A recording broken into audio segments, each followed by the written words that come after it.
one whose wrongdoing is forgiven, whose sin is covered over, is truly happy. The one the Lord doesn't consider guilty, in whose spirit there is no dishonesty, that one is truly happy. When I kept quiet, my bones wore out. I was groaning all day long, every day, every night, because your hand was heavy upon me. My energy was sapped as if in a summer drought. So I admitted my sin to you. I didn't conceal my guilt. I'll confess my sins to the Lord, is what I said. Then you removed the guilt of my sin. That's why all the faithful should pray to you during troubled times, so that a great flood of water won't reach them. You are my secret hideout. You protect me from trouble. You surround me with songs of rescue. I will instruct you and teach you about the direction you should go. I'll advise you and keep my eye on you. Don't be like some senseless horse or mule, whose movements must be controlled with a bit and a bridle. Don't be anything like that. The pain of the wicked is severe, but faithful love surrounds the one who trusts the Lord. You who are righteous, rejoice in the Lord and be glad. All you whose hearts are right, sing out in joy. So I'm having today one of those days where everything goes just a little bit wrong. Everything goes just a little bit wrong. I had my cell phone this morning when I woke up. I read my news like I always do. Brushed my teeth and all the stuff that I do to get ready for the morning. And I went downstairs and got my kids breakfast. And of course that went slightly askew with some spilled milk. And then there was a blueberry incident that involved cleaning up. And I started off the morning in such a good mood, and it was slowly going downhill as little things started adding up. I didn't have enough clean diapers for the baby, and I didn't have a clean glass to take my water with me to work, and I didn't have the right food packed for me, and all that stuff.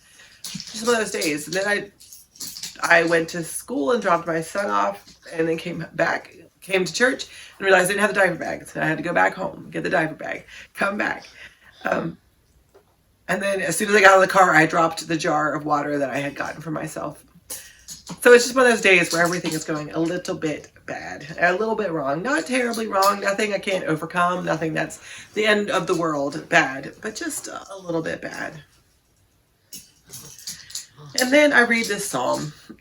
And it's all about having the right attitude. It's all about having a good attitude. Realizing that the attitude that we carry with us in life affects how we see our day, how we see our life. And it would be super tempting and super easy for me just to say, hey, forget it. It's a bad day, I'm going to go back to bed and start over tomorrow. Or it's a bad day, I'm going to be really grumpy with everybody. But instead, God invites us to pause in the midst of that bad day, pause in the midst of that attitude starting to go a little bit south, pause in a little bit of that anger that's building up or frustration or whatever it is. Pause long enough to hear those words.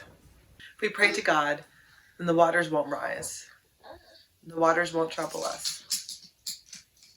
What a good gift that is. Because it turns out my day is just a little bit bad. It's not a lot bad. It's just a little bit bad.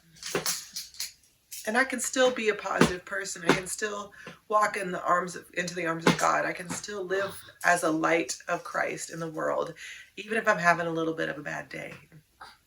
All I have to do is turn that over to God. All I have to do is offer that up to God in prayer and in thanksgiving, and take a moment and a breath and a beat and say, I'm going to restart. God, help me restart. So maybe your day is going really awesome, or maybe you're already having a little bit of a bad day. Either way, I invite you to take this time right now to hit pause, offer it up to God, and start a new day. God bless.